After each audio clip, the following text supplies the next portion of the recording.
Um, we learned yesterday about the law of Hoilchei Drachim, people who are traveling. We brought in an interesting two Igros Moishes, two Shilas Achuvas, two responsa from Moshe Feinstein about someone who's traveling on Sukkot. Is that an exemption? Are they if they're traveling? Are they taking a trip? Would that be an exemption? Here, you don't have to. Maybe you don't have to eat in the sukkah because our Gemara says Tanu Rabbanan. It said the rabbis taught in a brisa that people who are traveling, Holchei Drachim, they are exempt from the sukkah. So there's of course a reason to say that maybe you should be exempt if you're taking a trip. And Ramesha said that this exemption really doesn't apply to all people who are traveling. It's really only if you're traveling for a necessity, not just for pleasure. If you're traveling as a necessity, then it would be an exemption. You're exempt either by day or by night or maybe both. And then it said that Holchei Dvar Mitzvah, you're traveling somewhere for a mitzvah, then you'd be exempt by night, by day, and by night. And it's based on the rule of Isaac b'mitzvah pater min mitzvah. You're involved in one mitzvah, you'd be exempt from the other mitzvah. We spoke a little about that, how that works. You won't be, obviously we're talking about a case where you're not able to do both easily. But if you are able to do both easily, you would be obligated to do both of those mitzvahs, and you don't have an exemption. Like if you have a sukkah right there where you're staying, I don't think that would be a reason to be exempt. But other than that, you might be exempt from a sukkah if you're going for a dvar mitzvah. Okay, and then we mentioned that there were two rabbis, Rav Chizda and Rabba bar Rav Huna, that they went to the house of the Reish Galusa, the exilarch's house, and they didn't sleep in a sukkah. And the reason was because they were shluchei mitzvah and they're pater from the sukkah. They went to do two mitzvahs to honor the Reish Galusa, to be makabel panim, to see the exilarch on the Yom Tov, on the mitzvah to see a scholar or a teacher on Yom Tov. Mitzvah lakabel rabbi beregel, right? And then also they came to hear his drasha. I guess they used to give a drasha on these Yom Tovim. So anyway, so that's the story of traveling, or I guess you would say even more than traveling. They're really shluchei mitzvah. They're really hoilchim l'dvar mitzvah. This is the example of hoilchim for dvar mitzvah that are exempt from a sukkah. And I guess the point that the Gemara is bringing is, even though they're not traveling at night, but nevertheless they are exempt from the sukkah at night. Can you make it quieter? Could you make it quieter? Yeah. Okay. And then the Gemara said that people who are watchmen, so they are also exempt from the sukkah.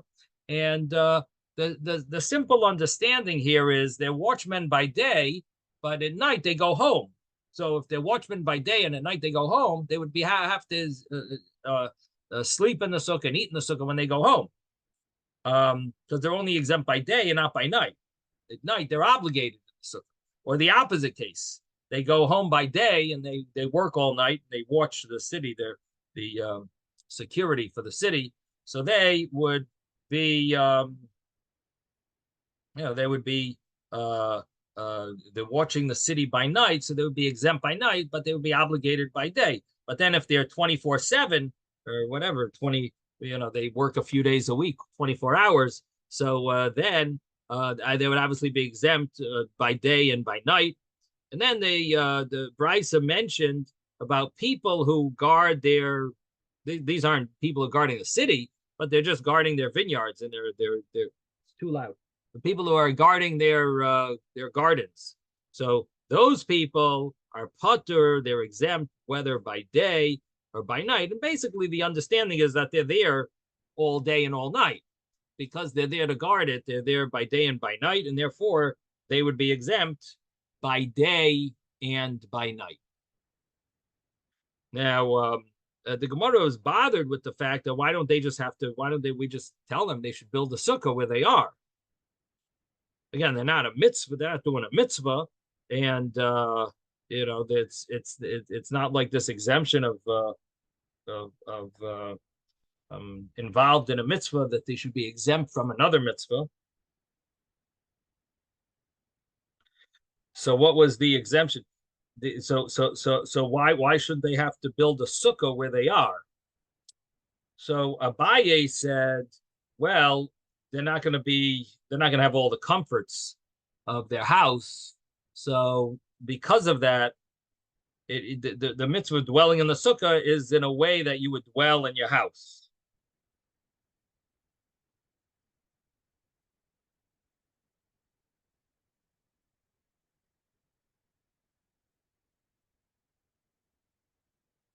The mitzvah of dwelling in the sukkah is the same way you would dwell in your house. And here you're so far away from your house, and you don't have all the necessities and the items that you normally would have. So this is not a situation where you'll be able to dwell in the sukkah similar to the dwelling in your house, and therefore you would be exempt.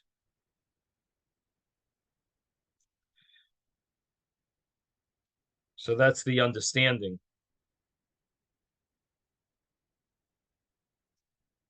There is such an understanding here, a little different than the way I just explained it. And that is that if you were to bring all your items that you normally have, you got your nail clippers, and you got your comb, and you got your this, and all the different shampoos and soaps, and who knows what you have in your house, everything that you normally have available to you. If you would bring that, then what would happen if it rained? You wouldn't have anywhere to put it. And because of that, it says you would be mutter. Because of that, you're exempt from bringing that type of stuff. And therefore, you're actually exempt from dwelling in the sukkah.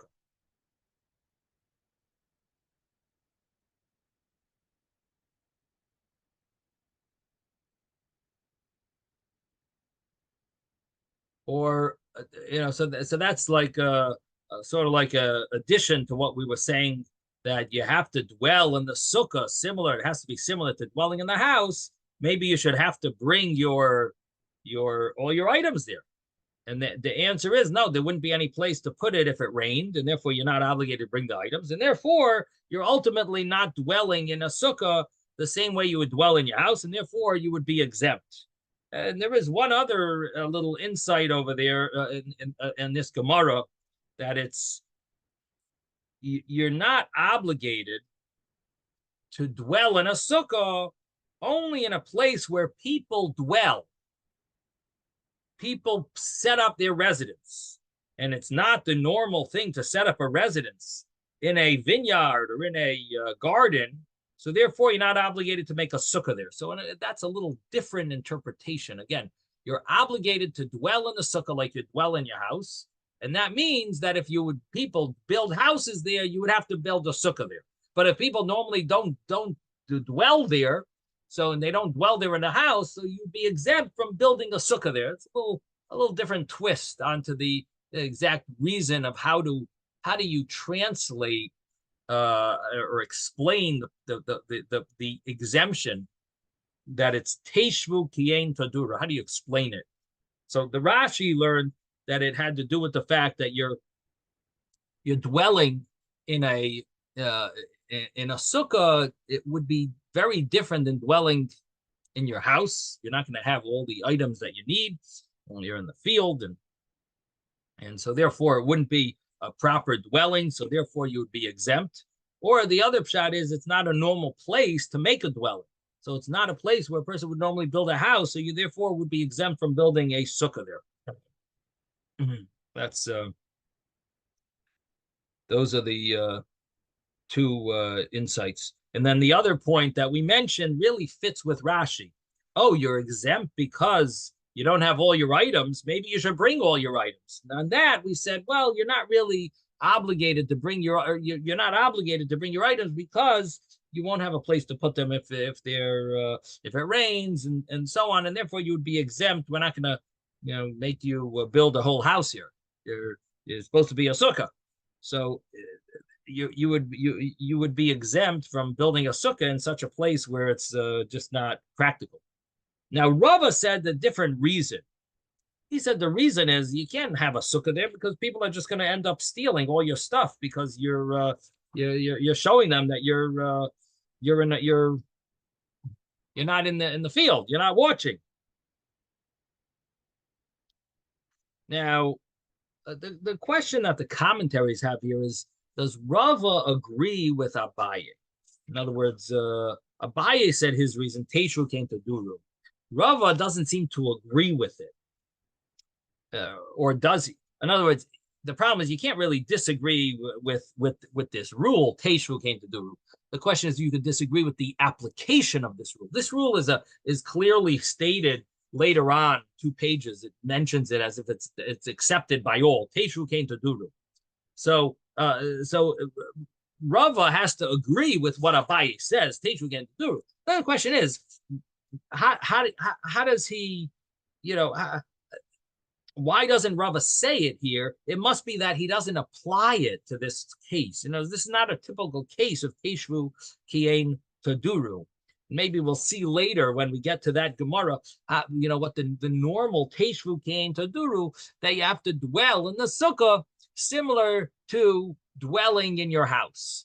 But not that you take it so, like this is twisting it a little.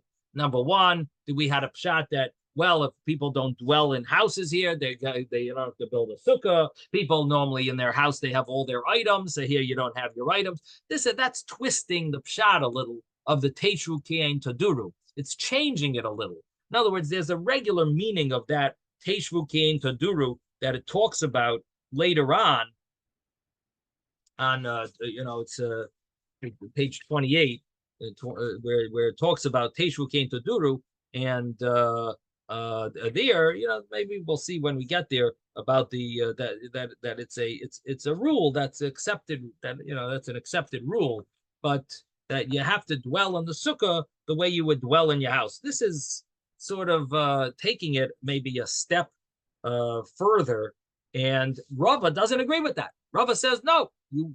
The reason here is not because Teshu came to Duru. The reason here why you're exempt is because you're basically telling the Ganovim to come and steal, and so that's his reason that you're busy watching your garden, and therefore you need to be there and not be inside your sukkah. In other words, that's the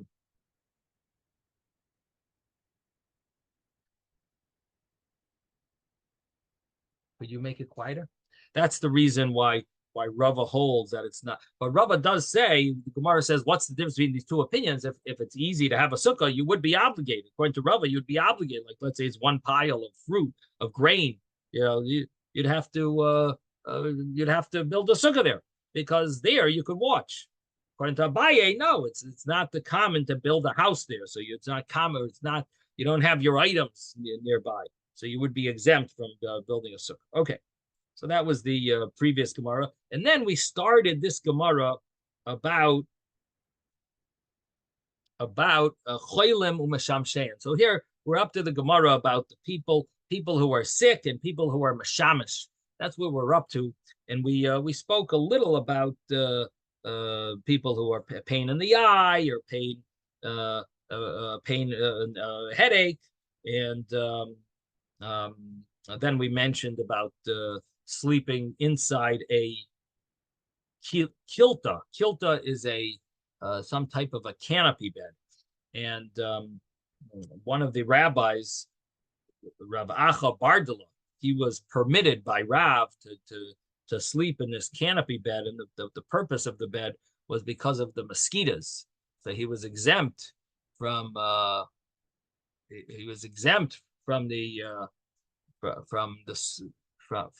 sukkah because he was uncomfortable. It was mosquitoes were overly aggressive, I guess, and he needed to sleep in this kilasa. And the thing is that that's not considered like dwelling in a sukkah. Now we did have in the over the last 25 pages, which we've learned together, which is almost half of the tractate, we've had cases where we said there are opinions that an oihel arai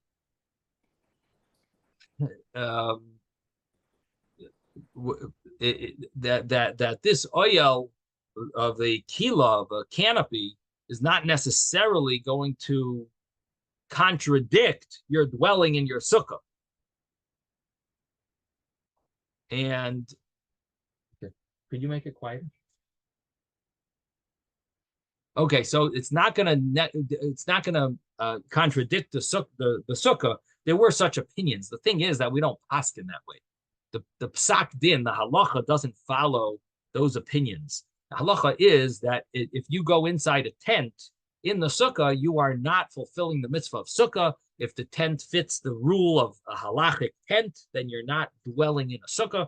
And this kilasa, the understanding is that this is a halachic tent. It's considered, according to legally, it's called a tent. And therefore, are you in the sukkah or are you in a tent? The answer is you're in a tent. You're not in a sukkah, and you are not your yaitz of the mitzvah. But Rav permitted him to do it because this was he was what you would call a mitzta'er, someone who's in pain. And that's what we're seeing here, these two rules, that there's a rule of someone who's a chayla, and then there's a rule of someone who's a mitzta'er, someone who's sick and someone who's uncomfortable, in pain. Yes, David. Rabbi Shimon ben Gamliel, he says once he felt pain in his eyes in Kizariah. What's the addition of these telling the location? That's a good question. I guess he's saying the location because he's explaining that Rabbi Yossi was the Rav there. Rabbi, maybe because that's where Rabbi Yossi was the paisik. Rabbi Yossi ben Chalafta.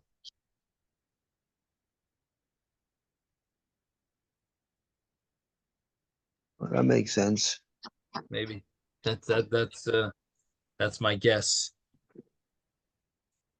So Rabbi Yossi permitted it. Yes, Moshe. Rabbi, my wife is asking. She's asking me if the floor in the sukkah has to be swept. Can you sweep a floor in the sukkah? I don't know. Okay. Okay. Okay.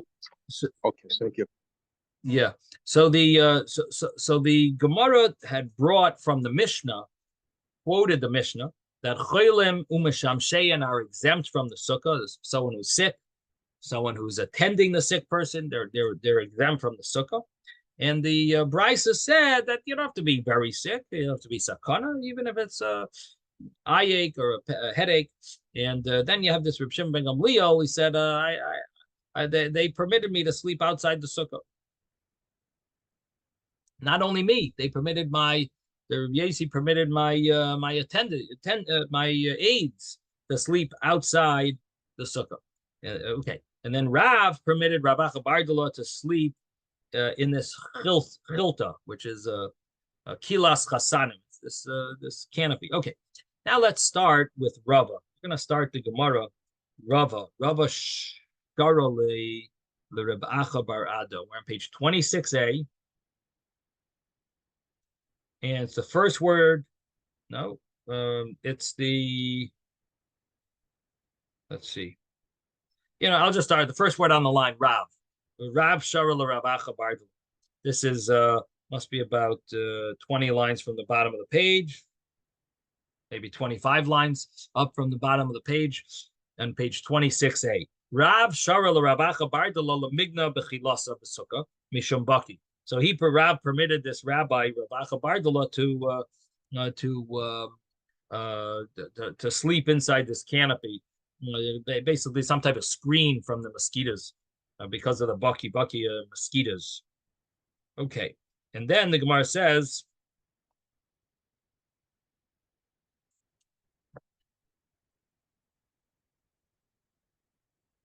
one second. Since Rashi uses the word cinselish, that's the word cinselish, but they translate it cinselish. It must be some old French, but they translate to mean mosquitoes.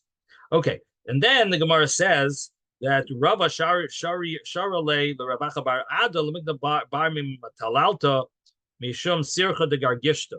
So Rava permitted Ravacha bar Ada to sleep outside the sukkah. And the reason was because the smell of the gargishta, the ground, the ground that they would smear with some type of a tar. The term is white ground. I'm so familiar with what that means, but the white ground, they would smear it, and this way it would, and so I guess they smeared it to be more smooth and flat, but ultimately it had a smell, and that smell was nauseating. So Rava permitted them to sleep outside the sukkah. And the Gemara says, it says it's a type of soft earth used to seal packages. The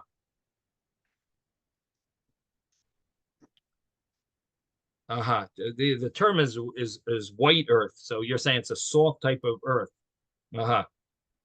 That they would seal packages. Interesting. Yeah. Seal packages. Okay. So whatever it is, the gargishta, yeah, it actually does mean earth. It's like a chunk of earth. So, but the Rashi translates as karka lavana, it's white earth that they would smear the ground with. I wonder why. So you're saying it's a seal packages. Sounds like it's a adhesive type of thing. But if they're smearing the earth, why would you want an adhesive to the earth? I'm guessing that it was easy to flatten it, to make it flat, but I don't know why they would use this. I don't know for sure, but anyway, there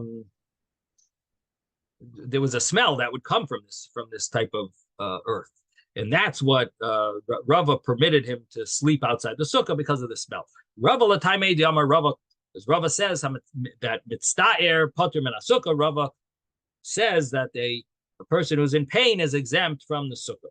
So the question is, are you allowed to make a sukkah with this type of earth? Because you seemingly, if you're making a sukkah that people aren't going to be able to dwell in, so that would seemingly not be a kosher sukkah. So why is he just permitting him to sleep outside the sukkah? He should have told him the sukkah is not kosher. Such a sukkah would be questionable if it's kosher, if it's in such a place, if it's made in such a way that you can't dwell in it. I would think that that's not a kosher sukkah. So the commentaries struggle with this question. They have a few different answers. That number one could be that it was only a smell to this. He was very sensitive. Other people didn't find it nauseating, and so therefore the sukkah is kosher. But he was affected by it more than other people, and that's why he was exempt. He was mitzvah. Other people would not have been mitzvah. Other people would be obligated dwelling in such a sukkah. Now Rava, it says, permitted Rav Acha bar Ada to sleep outside. I'm sorry. So that's one explanation, that it had to do with the fact that it smelled only for him. Another pshat is that the rain causes it to smell. So when he put it on, there's no problem. But it's after it rained, and that's when it was a problem, and therefore the sukkah was a kosher sukkah. Here it ended up that it was that it smelled at this point. Now another pshat is that there is such a pshat here that he permitted him to sleep outside. Eating, he was obligated, but sleeping, he was exempt. Why? Because eating, you could handle the smell. Sleeping was a problem. So there's such a pshat. The commentaries don't really like that pshat. They don't like that interpretation because people are more affected when they're eating than when they're sleeping. So the reason why it says sleeping is because sleeping is much more strict, as we'll soon see. So it often, the Gemara uses the term sleeping rather than eating. But anyway, so these are some of the understanding explanations of how even had such a sukkah. How could that sukkah be? I'm sorry? It's surprising that sleeping is more strict than eating. Well, in one sense, that sleeping is, even if it's a temporary sleep, is prohibited to sleep outside the sukkah. And eating is only if it's a permanent eating. Eating temporary, eating is exempt. You're exempt from eating in the sukkah if it's only a temporary eating. So that's the difference between eating and sleeping. Sleeping, even temporary, is prohibited. Okay, so the Gemara asks, we said in the Mishnah that people who are sick are exempt from the sukkah, and their aides are exempt from the sukkah. And now you're telling me that mitztaer is exempt from the sukkah, someone who's in pain? It sounds to me like a contradiction. It sounds, if someone's in pain is exempt, then for sure someone who's sick is exempt. So the Gemara says, why the Gemara asks, we learned in the Mishnah, someone who's sick and their aides, they are exempt. It sounds only someone who's sick. You just have some pain. It's dire. If you're just in pain, you're not exempt from the sukkah. The Mishnah says someone who's sick is exempt. It doesn't say mitzdayer. Why? How could you, Rava, come up with this idea that mitzdayer, you're in pain, you're exempt from the sukkah? So the Gemara says,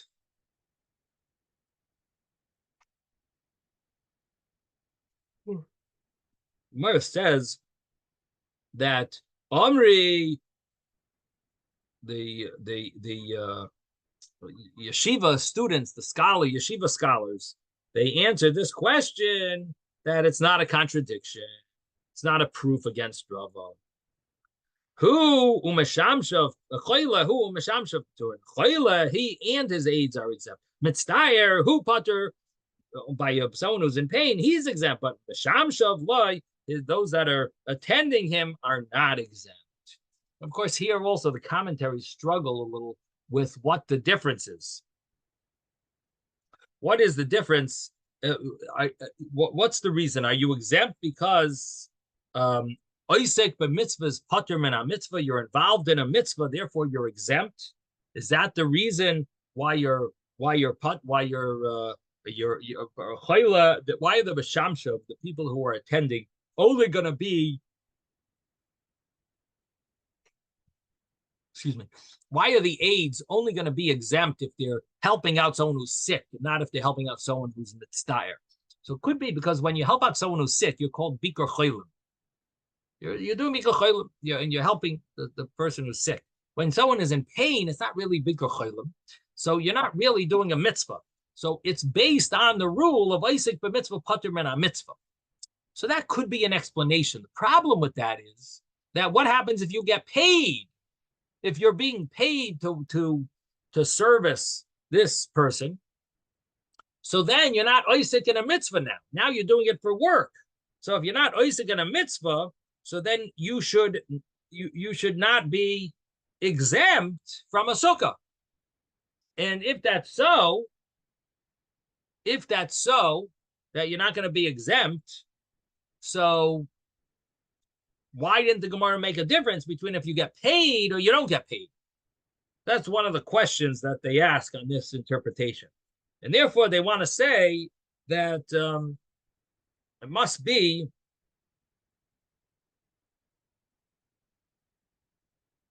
that just like you would leave your house to help out someone who's sick, so therefore you're allowed to leave your sukkah to help out someone who's sick. So in other words, you're just like Teshvu Kein Taduru. Again, this this leniency of the fact that you dwell in the sukkah the way you dwell in your house. That would be the reason. But if that's the reason, so then you would leave your house for someone who's sick, but you'd also leave your house for someone who's mitzvah, who's in pain.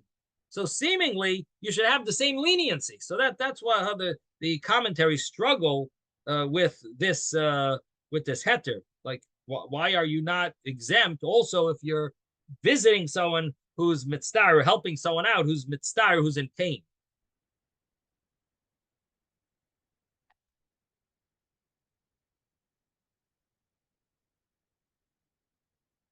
Now, there is another interpretation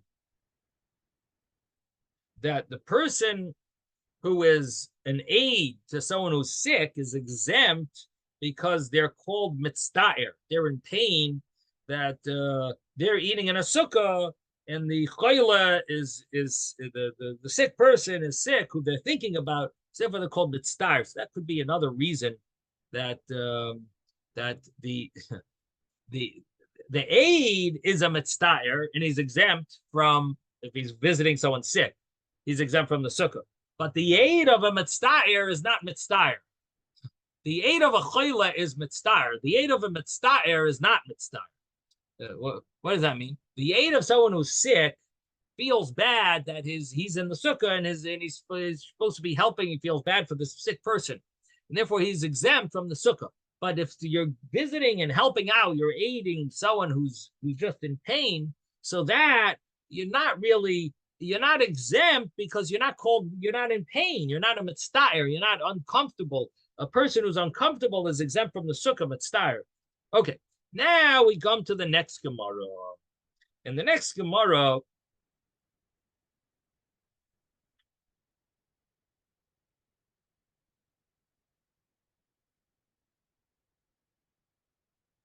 we'll just mention the earlier Gemara seems a little surprising.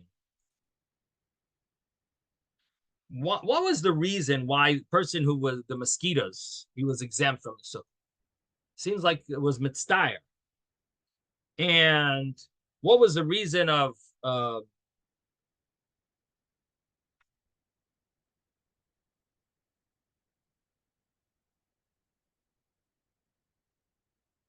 person who had pain in their eye is exempt from the sukkah? Seemingly, it's also called mitzta'er.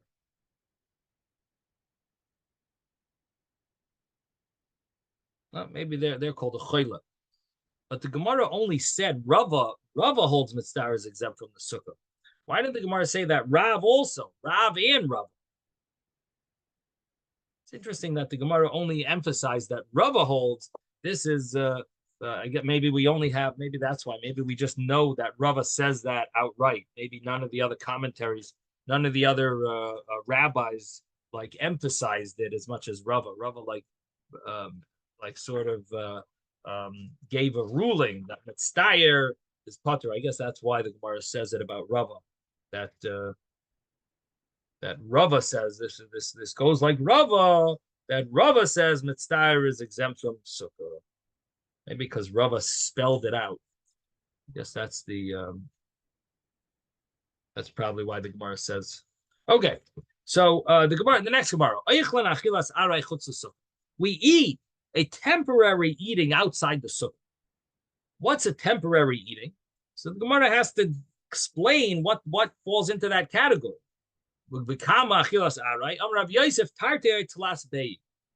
Yosef says 2 or 3 kibbetzim. That's called achilas aray.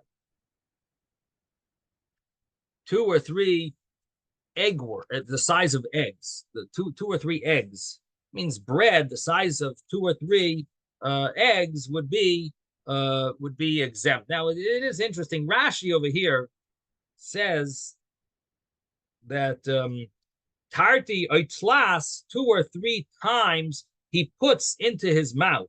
Sounds like Rashi doesn't have the same girsa, the same text that we have in our Gemara. It says tarti oitlas bei. Or some have a word bitzii, right? Rashi doesn't seem to have either of them. Rashi just says two or three, or maybe he does have bitziyi, pieces of bread. Our Gemara, what do you have in your Gemara? Does it say beyi or bitziyi? On page 26a, about 12 lines up from the bottom of the page, 13 lines up. The first word on the line, beyi or bitziyi? What do you have? Beyi? Beyi. So the new print seems like it has beyi. Just wondering if the beyi means a beya, beitza, an egg. Bitziyi means slices.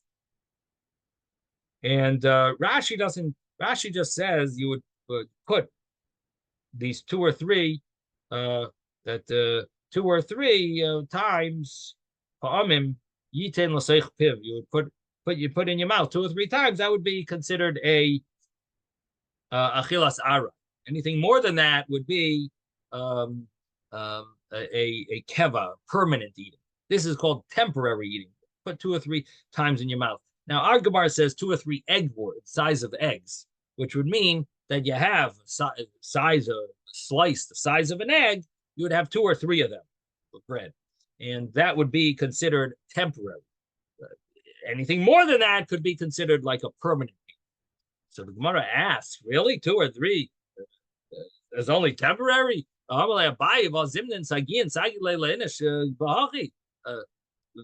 Often this is enough for a person to satisfy himself from. It's enough. It's sufficient for a person to satisfy him.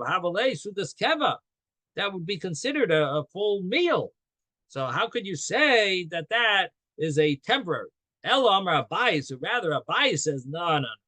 Kedetayim Bar Beirav, like the students of the Beis Medrash of the study hall, the students that they would taste something va'aya lakala, and then they would go to hear the lecture. And what is that? That's a mouthful. Something like that. It's one egg's worth. That's the understanding that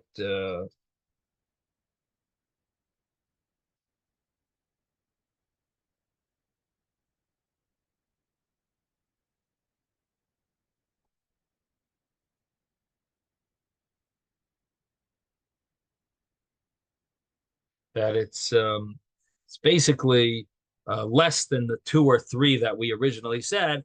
It's what they would normally eat before they went to the shiur, before they went to the class. That would be considered a temporary eating. Okay, Tano Rabbana, next Gemara. The rabbis taught in a brisa, you can eat temporary food outside the sukkah, but you're not allowed to sleep, temporary sleep outside the sukkah. My timer, what's the reason? Why should it be different? So says Rashi says, it's a decree. You might end up falling asleep into a deep sleep.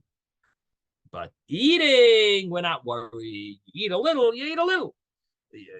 You go to sleep, like a temporary sleep, then you might end up sleeping a full-fledged sleep outside the sukkah, and you're supposed to dwell in the sukkah. Now you're sleeping outside the sukkah. This would be a problem. Now, Gemara says,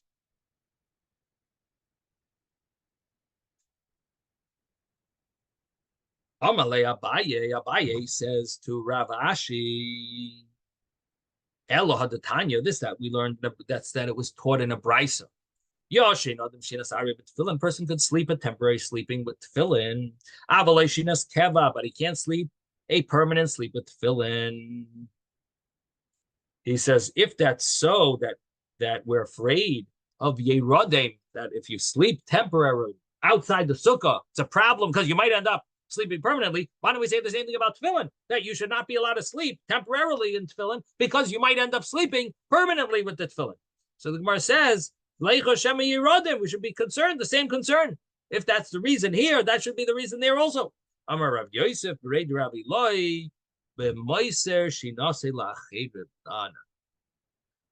Yosef Bereid Rabbi Loi says that you're allowed to sleep in tefillin temporarily because you tell your friend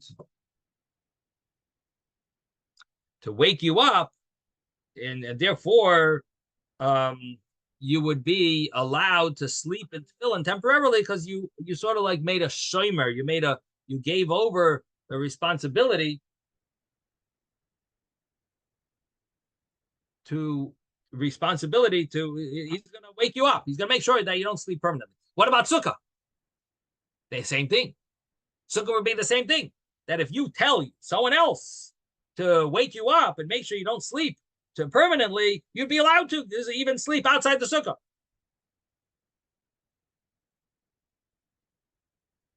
Now, when it says that it's prohibited if you don't ask someone to be your shomer, ask someone to be your to guard you, to protect you, make sure you don't sleep long. That would be prohibited. But if you have someone appoint someone to wake you up, no problem. Oh yeah, you're gonna appoint someone. What about if he falls asleep? Your arev, your co-signer, your guarantor also needs a guarantor. He's guaranteeing that you're not gonna sleep permanently. But what about him? He might fall asleep. So Elamar Rabba Bar B'Chonim Rav Yochanan b'Miniach Roisha Ben Birka Baskinon. Because no. You know what we're talking about? When you have tefillin on, you're not allowed to sleep permanently, but you're allowed to sleep temporarily. It's only if you sleep in a certain position that it's impossible, be very hard to sleep permanently in that position. You put your head in between your knees. If you put your head in between your knees, then you'd be allowed to sleep in tefillin that way because you're not going to end up sleeping permanently. It's not going to come to that. And that's what it means that you're allowed to sleep a temporary sleep. But if you're not going to put your head in that position, then you would be prohibited even with tefillin to sleep a temporary sleep. That would also be prohibited, even a temporary sleep. Now, what about sleeping outside a sukkah? Seemingly, that's the meaning over here, that you would also be allowed to sleep outside the sukkah with your head in between your knees. That would be allowed. In the case that it's prohibited is a case where you're not sleeping with your head in between your knees. Then it's prohibited with tefillin. It's prohibited outside of sukkah. Rava Omar. Now Rava says, Ein keva l'shina.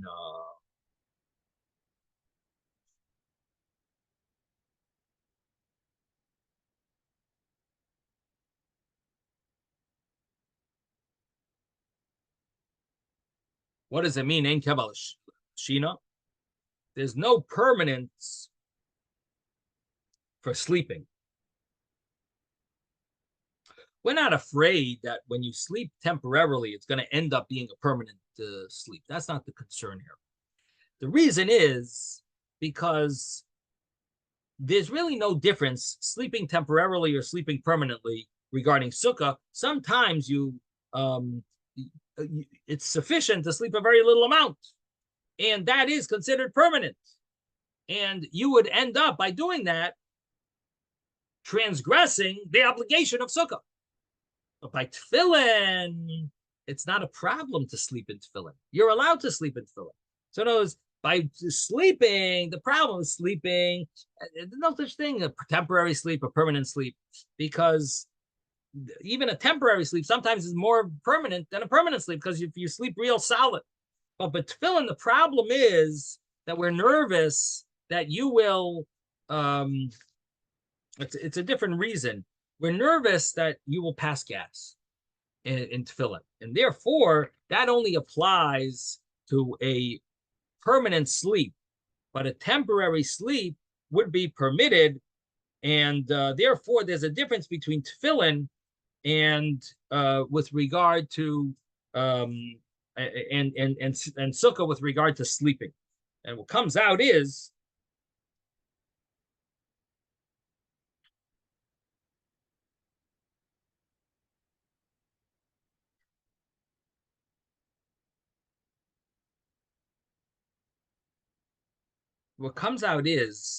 that what we want to say is a temporary sleep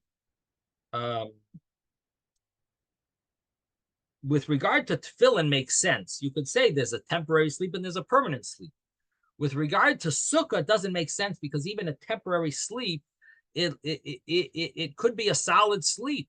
And therefore, you would be transgressing the law of dwelling in the sukkah.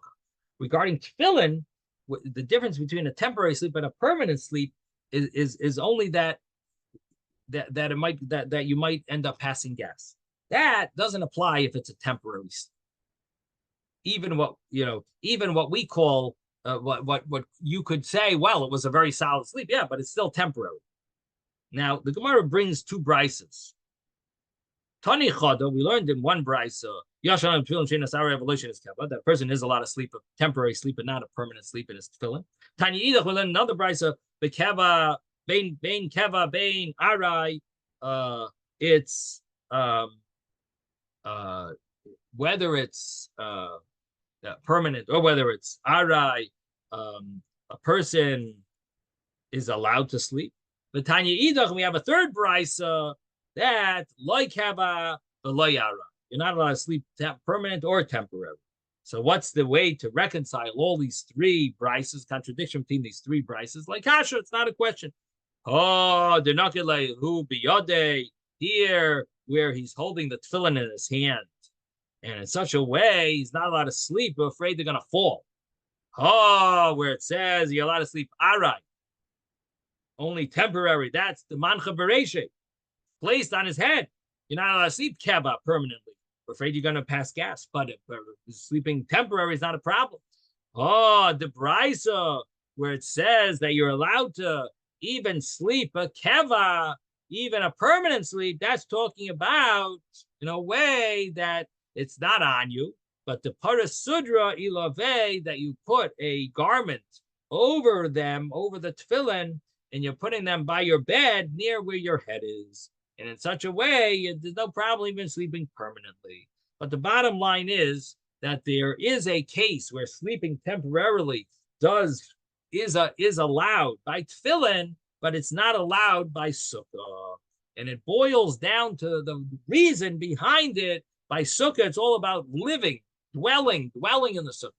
And by tefillin, it's all about the holiness and the respect for the tefillin. The kamashinas aray, and how much is a temporary sleep? Tani, it was taught. Tani Rami bar Yechezkel taught in a brisa the hiluch mea amo, that a temporary sleep is how long it takes to walk 100 cubits, which is maybe 150 feet or 200 feet, and that would be the amount of a temporary sleep. It's like a power nap.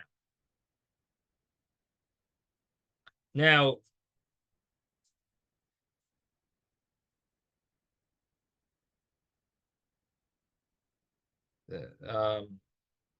Rabbi, yeah, I think instead of saying a permanent sleep, a better word is they use a substantial sleep. Because a permanent sleep sounds like you don't get up if it's permanent. Yeah, true. That is true. Okay, well, we'll use substantial. Okay, so the question is how long is this that you're allowed to sleep in tefillin? How long of a sleep is this? Hiluch mea ama. How long does it take to walk 150 feet?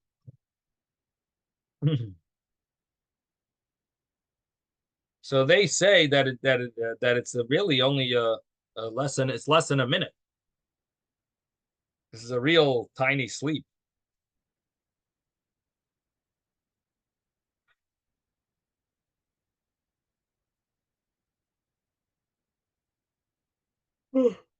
They say that it means maybe like 54 seconds. Wow. That's a very small amount. Tanya Nami Hachi, we also learned in a brisa, what happens to a person he's sleeping with tefillin, and he sees he has a wet dream. He's sleeping with his tefillin, and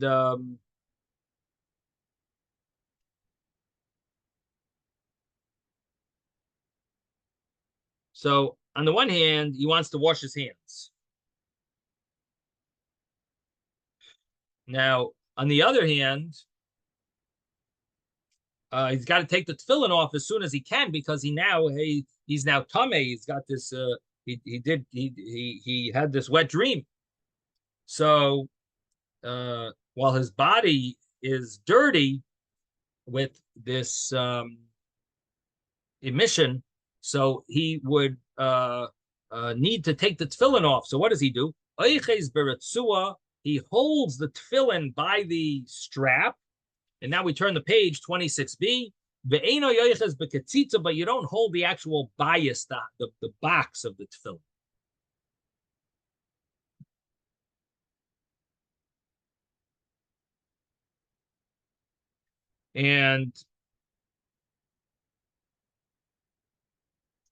And you don't hold that itself because they have much more holiness to it.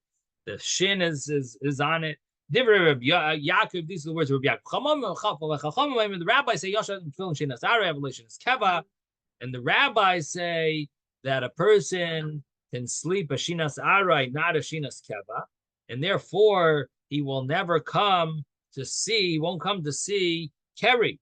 He won't come to see won't have an emission. In other words, the brisa, the understanding of the brisa is that the opinion that talks about the law of seeing keri holds that you'd be allowed to sleep permanently with tefillin, a substantial sleep with tefillin. And this is Rabbi Yaakov. The rabbis say no, you're only allowed to sleep aran, and therefore you won't end up coming to sin with to have a mission, a wet dream. The kamashinas arek dehiluch mea amon. How much is this this measure of what a shinas arai is? It's the amount of time it takes to walk 100 cubits. Amarav also ladam lisham b'yom yoser mishinas asus. By day, a person not allowed to sleep more than the amount of time a horse sleeps. Why not? Because it's bittul Torah, wasting time. You could be learning Torah. How much does a horse sleep? Shisa nishmi, 60 breaths. So by day, you're not supposed to sleep this amount. There's different opinions as to how long this amount is. Some say that it's 3 hours, and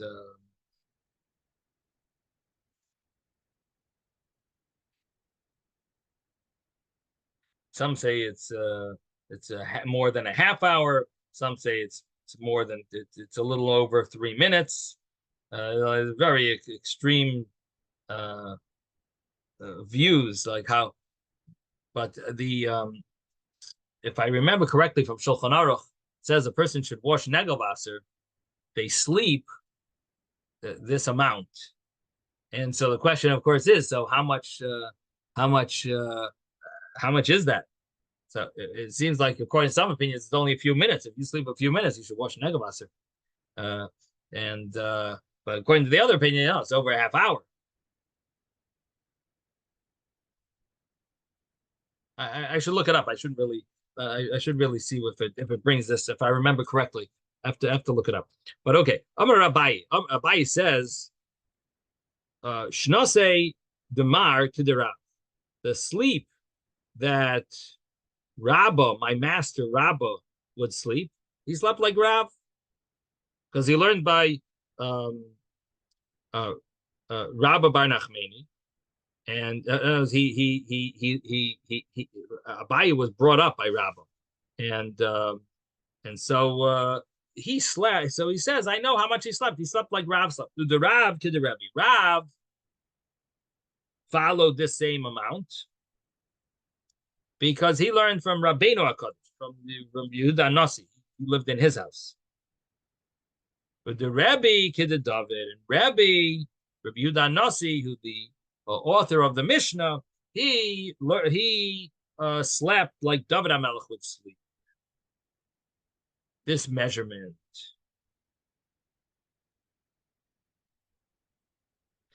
But the David could associate, and David would sleep this amount. He was sleeping the amount that a horse would sleep. With the susya shishin nishmi, and a horse sleeps 60, the amount of 60 breaths. So this is the Gemara about how much they would sleep, that they're not supposed to sleep because of Bittul Torah, so how much would they sleep?